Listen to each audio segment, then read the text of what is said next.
নমস্কার, আমি চামেলি দাস মণ্ডল। এটা আমার ইউটিউব চ্যানেল।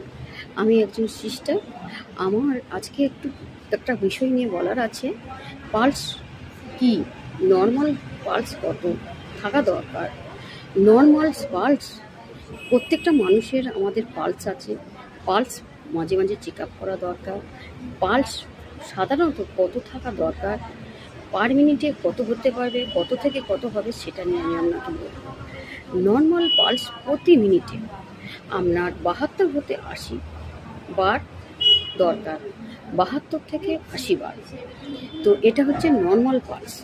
দেখেন, অনেক সময় মানুষের অনেক সমস্যা হয়, পালস রেট বাড়া থাকে, পালস রেট 100-এর ঊর্ধ্বে চলে যায়, 108, 10 পর্যন্ত পালস রেট থাকে। অনেক সময় 132, 33, 34। শরীরের মধ্যে নানান রকম প্রবলেম হতে থাকে। সে বুঝতে পারে কিন্তু কিছু বলতেই পারে না। কিন্তু